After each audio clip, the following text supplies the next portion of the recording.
गोल्डी का उसको मुद्दा उठाया कॉलेज और उसका स्कूल का। देखिए जिसके आज लिए क्या आज कहेंगे? आज जो डिमांड थी, आज ग्रांट्स के ऊपर चर्चा थी और जिसमें higher education, education, social welfare और हमारा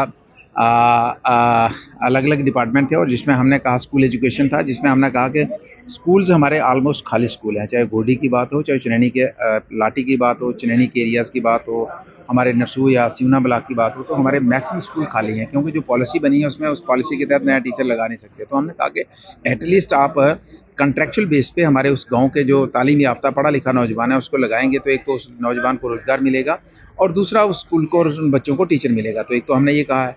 गोडी के लिए हमने कहा कि गोडी एक बहुत बड़ा एरिया है जहाँ लगभग 20-25 पंचायतें फीडिंग है, कुछ रामनगर की हैं, कुछ हमारे चनैनी विधानसभा क्षेत्र की हैं, तो कुछ ईस्ट की भी हैं, ईस्ट विधानसभा क्षेत्र की हैं, कि जो एक सेंटर पॉइंट बनता है और बहुत बड़ा फीडिंग एरिया है। तो वहाँ पे कॉलेज होना चाहिए, डिग्री कॉलेज होना चाहिए। लाठी एक बहुत बड़ा हमारा दूर दराज का इलाका है, वहाँ पे डिग्री कॉलेज होना चाहिए। उसकी हमने डिमांड जो है असेंबली के अंदर रखी है।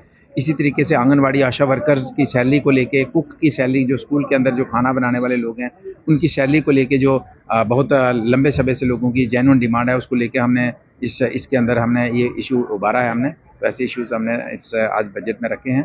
तो मैडम ने एश्योरेंस दी है कि हम आने वाले समय में इसके ऊपर आपको रिजल्ट देंगे। कंसर्न है। अब आपको पता है पुलिस हमारे हाथ में नहीं है, पुलिस कहीं और है, उसका कंट्रोल कहीं और है, तो इसमें मेरे ख्याल कोई सवाल हमसे बनता ही नहीं है। हमें पूछिए सरकार क्या कर रहा है, सरकार क्या कर रही है। लेकिन जहाँ तक लॉ एंड ऑर्डर की प्रॉब्लम है वो जिनके पास पुलिस है वो जवाब दें क्यों हुआ, कैसे हुआ, और ये अगर ये इनको बैन किया गया, इतनी क्या ज़रूरत पड़ी थी। जब हम कहते हैं जम्मू कश्मीर के हालात ठीक हो गए हैं और ठीक हो रहे हैं, तो मुझे लगता है कि अब हमें इन चक्रों में रहना चाहिए। सीएम साहब को कॉन्फ्रेंस में नहीं लेना, मतलब यूटी तो है लेकिन कॉन्फ्रेंस में नहीं लेना। मैंने कहा ना कि सीएम साहब ने जो बयान दिया उन्होंने सोच समझ के दिया, और जो कहा, जो मेरे लीडर ने कहा, जो मेरे बॉस ने कहा, जो चीफ मिनिस्टर ने कहा, हम उसी में राजी। Thank you sir. आप राजौरी से आते हैं, राजौरी पुंछ के टूरिज्म